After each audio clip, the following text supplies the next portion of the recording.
नमस्ते। आंध्र प्रदेश समग्र शिक्षा अभियान से संचालित इस कार्यक्रम को आप सभी को स्वागत है। सज्जनों को सादर प्रणाम और छात्राओं को मेरी शुभकामनाएं। आज 9वीं कक्षा के दूसरा सत्र प्रारंभ होने वाला है और आज हम जिस देश में गंगा बहती है इस गीत को बाकी चरणों को हम आज पढ़ाने वाले हैं। पिछले सत्र में हम 4 गीतों को हम पढ़ाया है और यहाँ इस गीतकार का नाम है शंकर दास केसरीलाल शैलेंद्र। शैलेंद्र जी गीतकार हैं। फिल्मी गीतों में बहुत सारे गाने लिखा है और इस कारण इसे 3 बार फिल्म फेयर अवार्ड भी मिला है। इसका जन्म 1923 साल में रावलपिंडी में हुआ है और 1966 में इसका मृत्यु हुई है। यही शैलेंद्र जी के बारे में। और इसके बाद हम गीत को देखेंगे तो हम पहला भारतीयों के बारे में और भारत देश के बारे में बताया है। भारत देश अतुल्य भारत देश है और प्राचीन और पुरातन देश है और यहाँ रहने वाले भारतवासी, हर एक भारतवासी सत्यवान होता है। उसके होंठों से यानी उसके मुख से कभी सत्य ही निकलता है, वो झूठ कभी भी नहीं बोलते हैं। और इसका मन जिस प्रकार गंगा पवित्र होते हैं उसी तरह इसका दिल भी, उसका मन भी पवित्र और निर्मल होते हैं। और हमारे संस्कृति संप्रदायों के आधार हम हमारे पास जो भी अतिथि आते हैं उन सभी लोगों को हम आदर करते हैं, सम्मान करते हैं, इसे हम भगवान मानते हैं। और इसके साथ साथ बहुत सारे विदेशी लोगों ने हमारे धरती को आक्रमण किया है और हमारे प्रकृति को नाश भी कर दिया है। लेकिन उन सभी को हमारी भारत देश की धरती उनकी बच्चे मानकर सहनशीलता से सभी लोगों को माफ कर दिया है। इस प्रकार की महान गुण होने वाले देश भारत देश है। यही होता है हमारा संस्कृति संप्रदाय। और हमारे लोगों ने बहुत सारे विषयों को सीख लिया है। हम यहाँ देखेंगे तो कुछ लोग दुनिया के होने वाले सब ज्ञान को जानते हैं लेकिन इंसानियता और मानवत्व को नहीं पहचानते हैं। मानवत्व को नहीं जानते हैं, इंसानियता को नहीं पहचानते हैं। इसका मतलब क्या होता है कि हर एक व्यक्ति को एक व्यक्ति के रूप में इसे आदर करना, सम्मान करना, उसको गौरव देना सीखना है। सबको हम समानता के रूप में सम्मान करने का गुण हम अपनाना है। ये गुण भारतवासियों के अंदर निहित है क्योंकि हम सब पूरब वाले हैं। ये पूरब वाले क्यों कहते हैं कि दुनिया के मानचित्र में हमारा देश पूरब की ओर से होने के कारण हम सभी को पूरब वाले कहते हैं। पूरब वाले होने के कारण हर जान की कीमत जानते हैं। इसका अर्थ हर एक जीव जंतुओं की उनका प्राण का मूल्य को जानते हैं। यही होता है भारतवासियों का बहुत बड़ा गुण। और इसके बाद हम देखेंगे तो हमारा भारत देश में हम पहले ही बताया है कि भारतवासियों के अंदर बहुत सारे गुण होते हैं हमारे देश में नैतिक मूल्यों को बहुत बड़ा सम्मान देते हैं।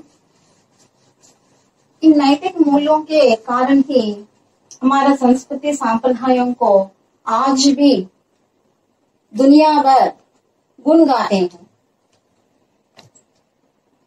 तो इस प्रकार हमारा भारत देश में सभी एकता से रहते हैं, एकता से रहते हैं, मिलजुल कर रहते हैं, मिलजुल कर रहते हैं। यहाँ देखें तो कई धर्म के लोग रहते हैं, कई धर्म के लोग रहने पर भी हम सब एक साथ मिलजुल कर रहते हैं। ये तो बहुत बड़ा गुण है। चले आप देखिए, हम पाठ में दिए गए प्रश्नों को उत्तर लिखने के लिए हम क्या करना है कि पहला भावार्थ को अच्छी तरह से समझना चाहिए और इस भावार्थ के द्वारा सारांश को भी समझना है। और सुनिए, मैं और एक बार दोहराऊंगी। भारतीय, उनके लक्षण क्या है, उनके गुण क्या है, क्यों भारत देश महान देश है, अतुल्य भारत देश है। तो यहाँ देखिए, भारतीय पहला हम देखेंगे तो सच्चाई होता है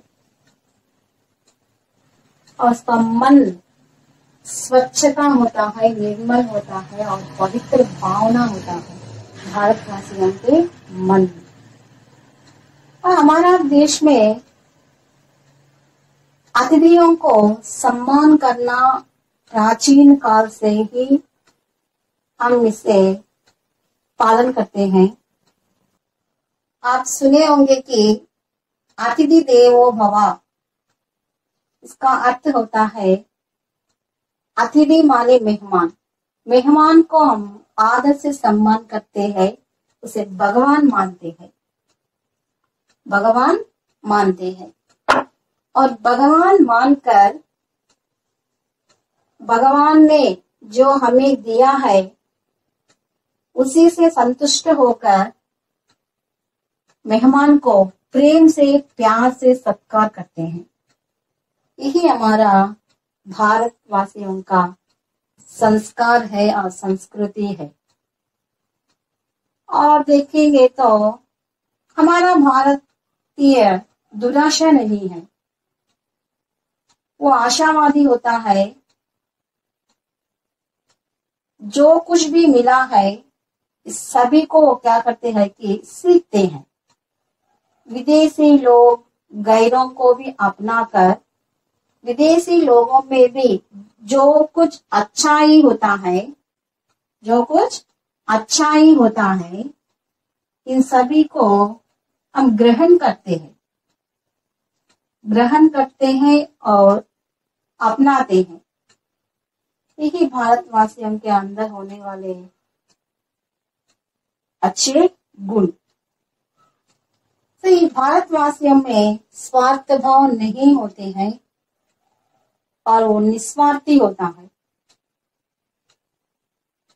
भारतीयों में त्याग गुण अधिक होता है, वो दूसरों को द्वेष नहीं करते हैं।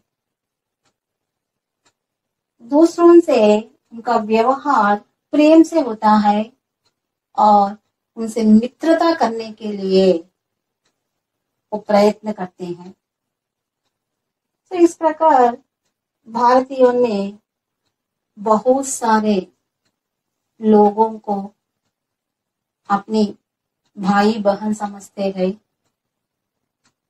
हमारा देश में बहुत सारे माने कई धर्म के लोग रहते हैं और उनकी वेशभूषा, उनकी भाषाएं अलग होने पर भी वो सभी एक साथ मिलजुल कर रहते हैं, मित्रता से रहते हैं।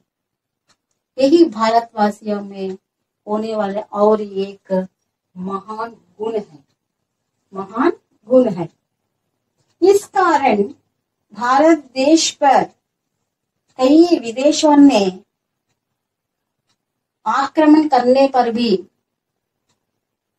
हम सभी एक साथ होने के कारण, हमारे अंदर एकता भाव होने के कारण हम सभी से लड़ाई करके हम स्वतंत्रता को पाया है और शांति से जीने लगते हैं, शांति से जीने लगते हैं।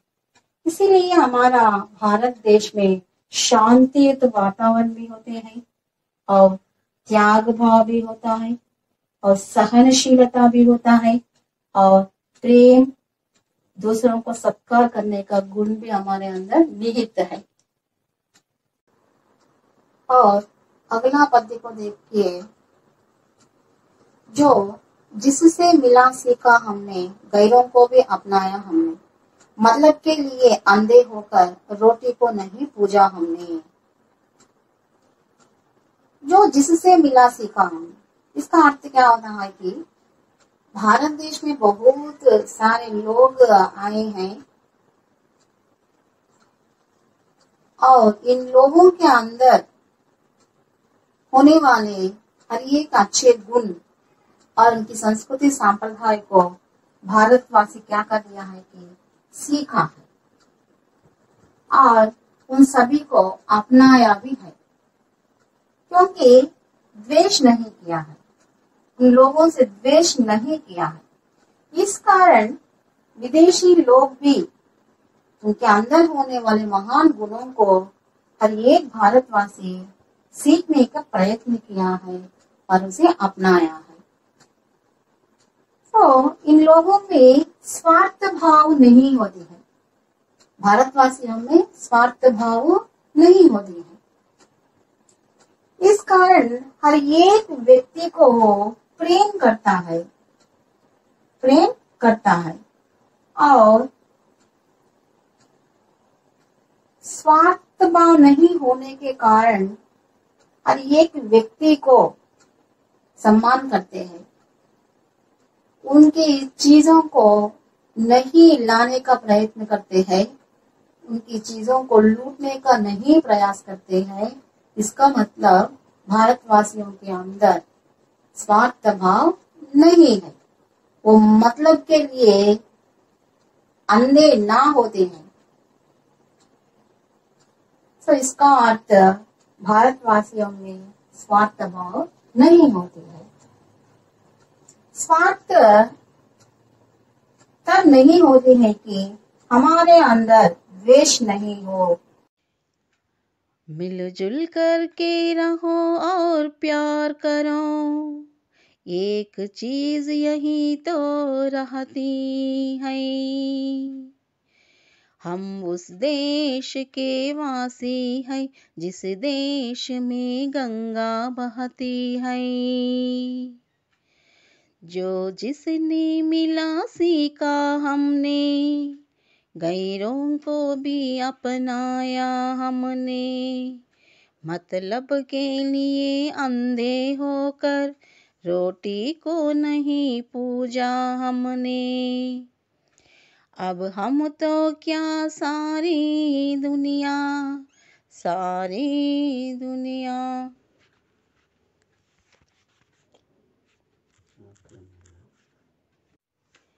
जो जिससे मिला सीखा हमने, गैरों को भी अपनाया हमने, मतलब के लिए अंधे होकर रोटी को नहीं पूजा हमने, मतलब के लिए अंधे होकर रोटी को नहीं पूजा हमने।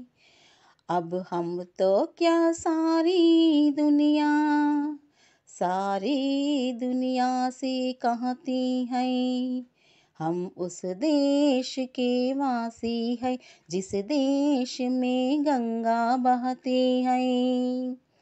होंठों पे सच्चाई रहती है, जहाँ दिल में सफाई रहती है। हम उस देश के वासी है जिस देश में गंगा बहती है, जिस देश में गंगा बहती है।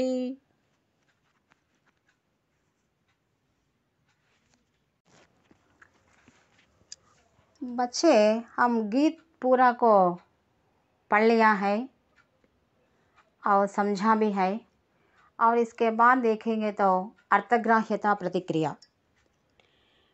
तो यहाँ अर्थग्राह्यता प्रतिक्रिया के अंदर प्रश्नों के उत्तर बताइए। इसके नीचे पहला प्रश्न, भारतीयों के बारे में कवि ने क्या कहा है। इस प्रश्न के उत्तर लिखते समय हम पहला जो भी बताया है इन सभी भारतवासियों के गुण के बारे में, उसका लक्षण के बारे में हम लिखना है, और उसके साथ साथ मानचित्र भी डाल दीजिए।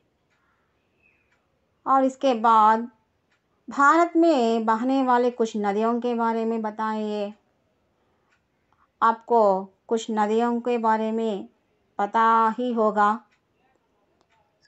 और एक एक नदी के बारे में 2 या 3 वाक्य लिख लीजिए।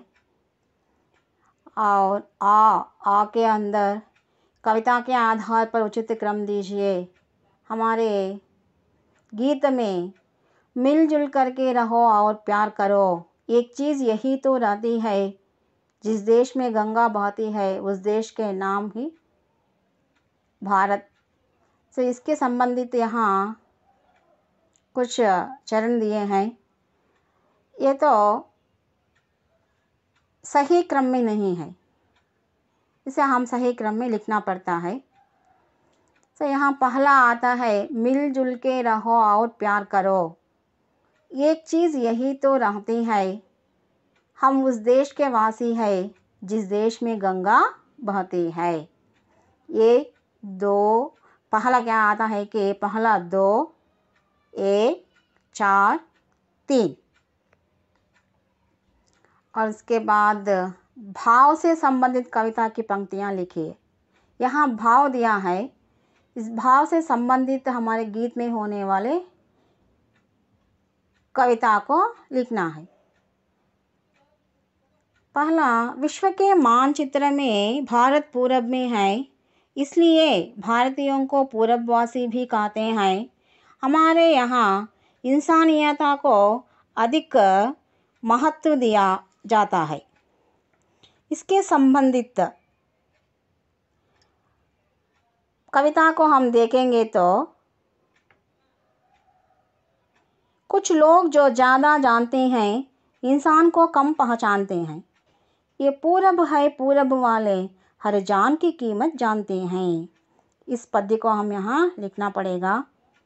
और दूसरा, हम ज्ञान को महत्व देते हैं, हमने सब कुछ ना कुछ सीखा है, अंग्रेज़ों को भी अपनाया है, अपने लाभ के लिए किसी को हानि नहीं पहुँचाए हैं।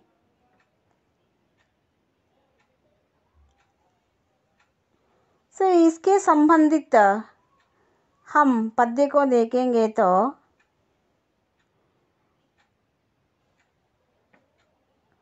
जो जिसने मिला सीखा हमने, गैरों को भी अपनाया हमने, मतलब के लिए अंधे होकर रोटी को नहीं पूजा हमने। इस पद्य को लिखना पड़ता है। और इसके बाद आते हैं, यहाँ कुछ पंक्तियाँ दिया है, इसकी भाव बताने के लिए कहा है। यहाँ देखिए, अपना किसी से वैर ना समझो, जग में किसी को गैर ना समझो, आप पढ़ो औरों को पढ़ाओ, घर घर ज्ञान की ज्योत जलाओ। तो घर घर की ज्ञान की ज्योत जलाओ, हर घर में सभी साक्षर बनना चाहिए, तब उस घर सुख और आनंद से रहते हैं और उसकी आसपास की वातावरण भी शांति होते हैं। इसके लिए हम क्या करना है कि पहला हम अच्छा पढ़ाई करना है और हमारे ज्ञान को दूसरों को भी हम क्या करना है कि बांटना है, इसका मतलब सिखाना है। और इसके साथ साथ हम क्या कर सीखना है कि क्या समझना है कि हम किसी को भी विरोध ना समझना, ये सभी हमारा है, अपना है, इसी भाव से रहना, इसी दृष्टि से हम सभी को देखना चाहिए और इसी दृष्टि से हम सभी को प्यार करना चाहिए। ये गुण हमारा अंदर होंगे तो हम निश्चय हमारा घर, हमारा समाज और हमारा देश को हम बढ़ा सकते हैं। हम हमारा उन्नति को ऊंचे शिखर तक ला सकते हैं। तो यही होता है इस पद का भाव। इसके बाद अभिव्यक्ति सृजनात्मकता। बच्चे आप समझना चाहिए कि हम पाठ पढ़ाते समय पहली कविता से लेकर अंत तक जो भी विषय को यहाँ शामपट पर लिखकर आपको समझाया है, ये सभी विषयों को आप अभ्यास पुस्तिका में लिख लिया है। इन सभी के सहायता से अब क्या करना पड़ता है कि स्वयं अपनी अपनी शब्दों से इस विषय को सरल वाक्यों के रूप में जो भी प्रश्न दिया जाता है किताब में, उसे उत्तर लिखने के लिए खुद प्रयास करना जरूरी है। यहाँ देखिए, मैंने बताया है कि पूरा पद्यों को भाव को दिया है और भाव को समझाया है और नए नए शब्दों का अर्थ भी सिखाया है। बहुत सारे समय हमने दोहराया भी है कवि के बारे में और भारतीय लोगों की लक्षण, उसकी गुण के बारे में बताया है, भारत देश के बारे में बताया है, हमारे गंगा नदी की क्या प्रशस्ति है इसके बारे में बताया है। ये सभी विषयों को आपने अभ्यास पुस्तिका में लिख लिया है।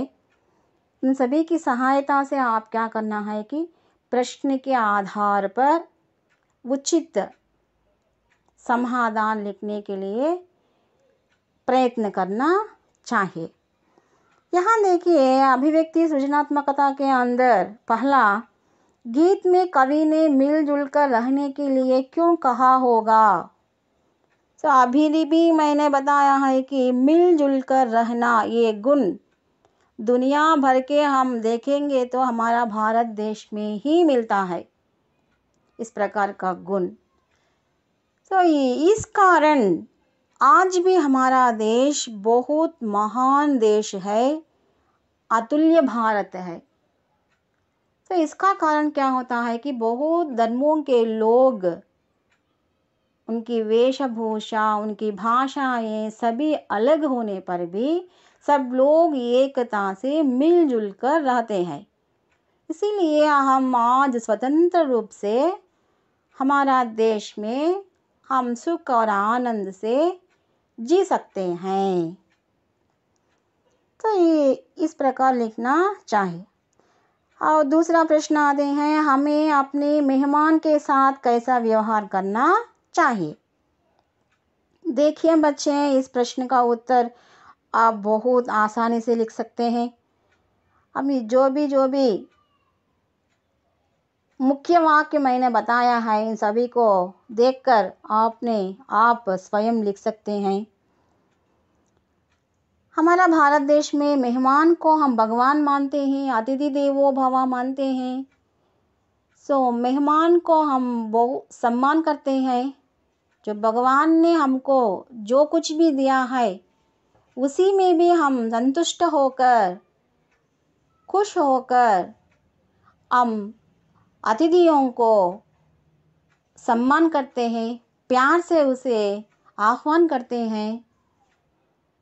तो यही भारतवासियों का बहुत बड़ा गुण है। और तीसरा प्रश्न आते हैं, हर जान की कीमत जानते हैं, इसका भाव अपने शब्दों में लिखिए। ये प्रश्न बहुत मुख्य है, देखिए बहुत अच्छा भी है। सो बहुत सारे लोगों ने हमारा देश को आए हैं, लेकिन उन लोगों को बहुत बड़ा ज्ञान भी है, लेकिन सारे दुनिया को वो जान सकते हैं इंसानियता, मानवत्व को नहीं पहचान पाया है। तो मानवत्व माने क्या है, इंसानियता का मतलब क्या है, तो इसे नहीं समझा है। लेकिन भारतवासियों ने, पूरब वालों ने मानवत्व को बहुत बड़ा प्राधान्यता दिया है। हर एक प्राणी का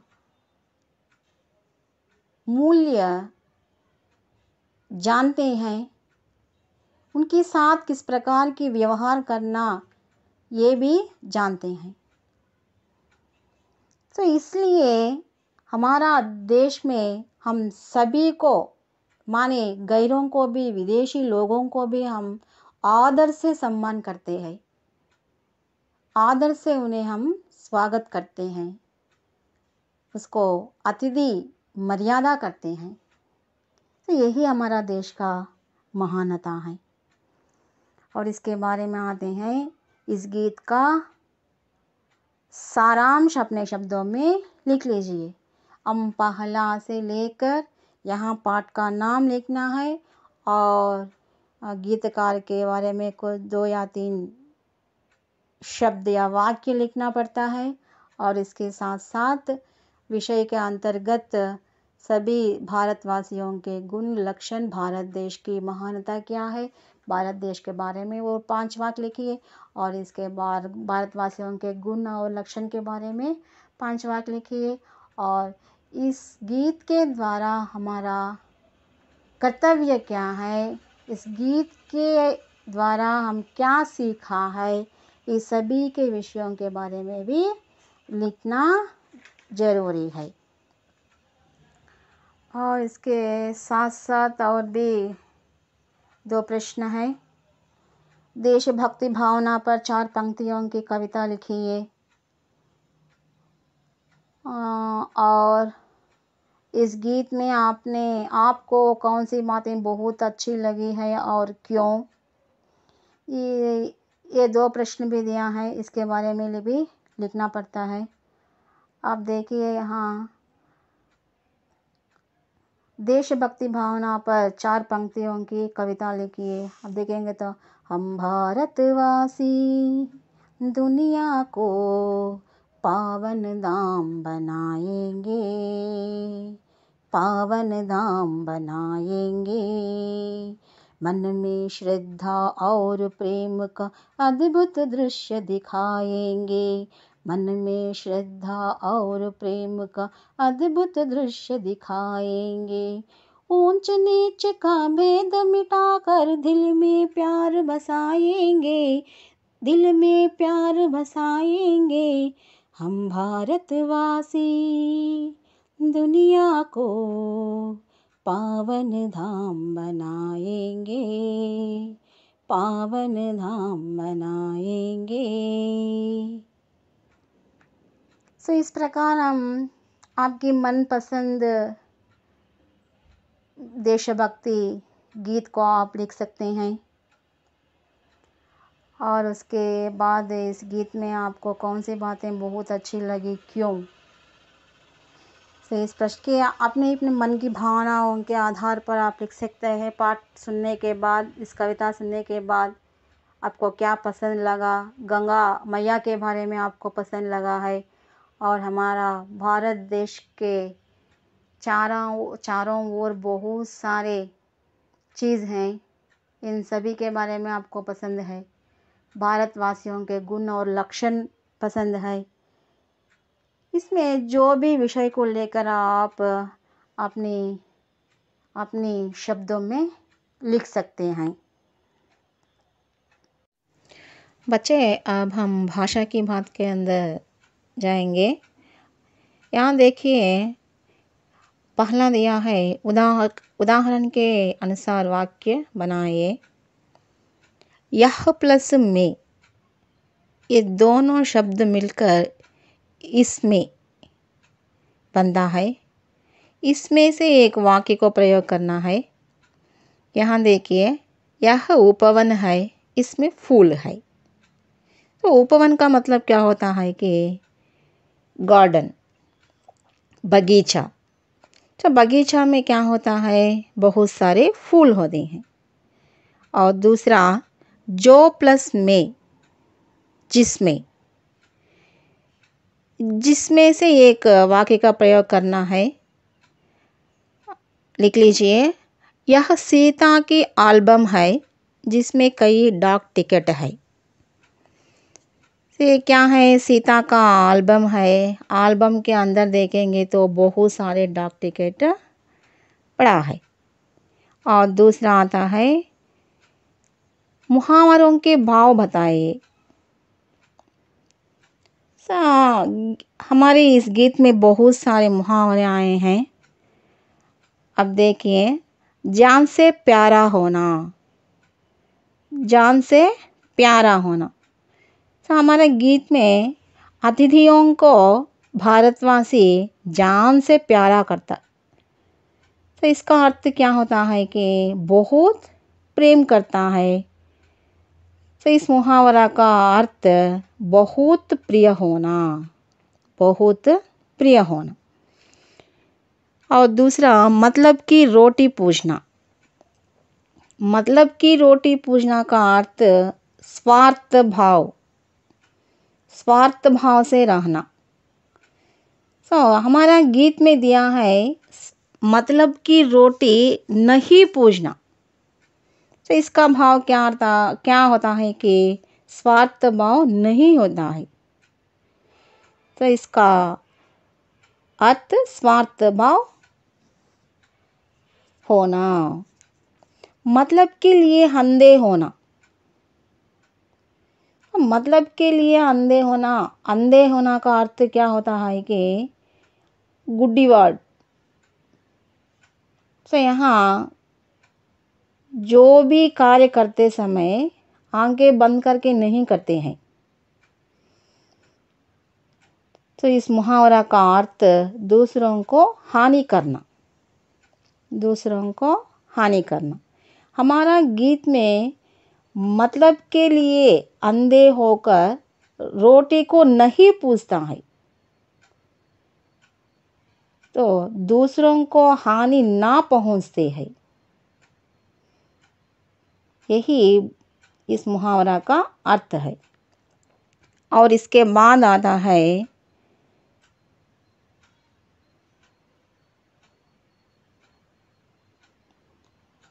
वाक्य रचना। हम पिछले कक्षाओं में ही चर्चा किया है कि वाक्य रचना के बारे में। वाक्य 3 प्रकार के होते हैं, सरल वाक्य, संयुक्त वाक्य, मिश्रित वाक्य। जब हम पहला सरल वाक्य को देखेंगे तो ये वाक्य स्वतंत्र रूप से बनते हैं। इस वाक्य में दूसरे वाक्य का मेल नहीं होता है, एक ही वाक्य होता है।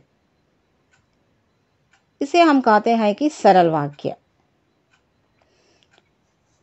और यहाँ उदाहरण के रूप में दिया गया है, हम भारतवासी, हमारे होंठों पर सच्चाई रहती है, हमारा दिल में सफाई रहती है, हम हर जान की कीमत जानते हैं। इन सभी वाक्यों स्वतंत्र रूप से बना है और एक ही वाक्य है। तो इस प्रकार वाक्यों को हम सरल वाक्य कहते हैं। और दूसरा, संयुक्त वाक्य। बच्चियां, आप किताब में देखिए, इस संयुक्त वाक्यों में क्या होता है कि दो सरल वाक्यों का मिलन होता है। इस प्रकार के वाक्यों में दो या अधिक वाक्यों का मेल होता है। तो इस प्रकार के वाक्यों में और इसलिए इस प्रकार समुच्चय शब्दों को प्रयोग करते हैं।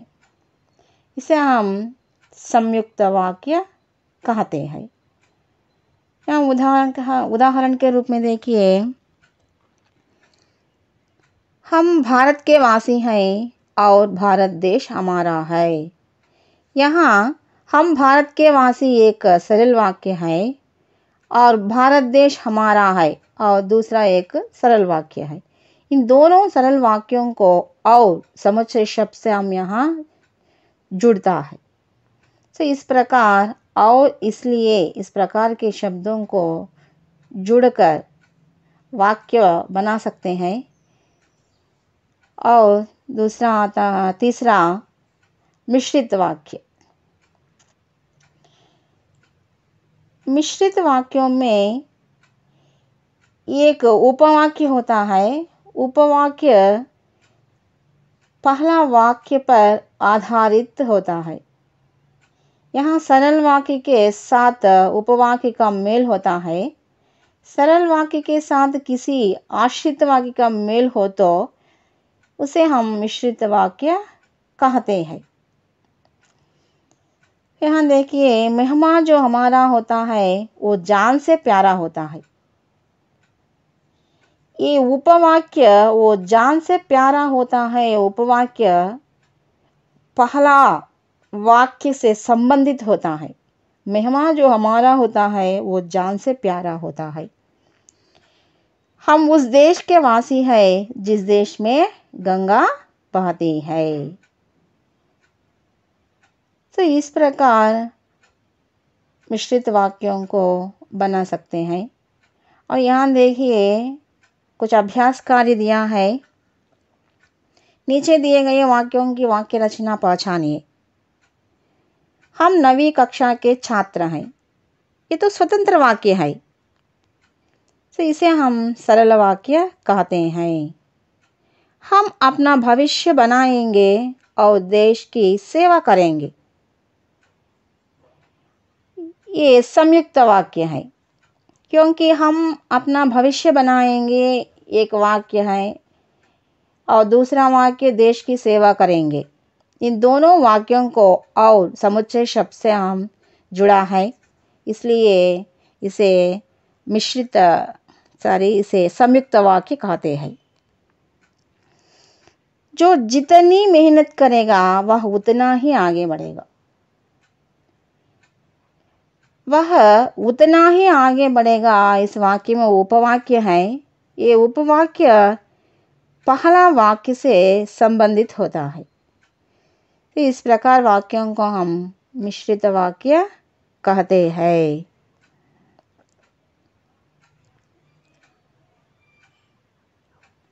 हाय बच्चे, आप सभी अपने अपने घर पर सुरक्षित रखिए। आप सभी को धन्यवाद।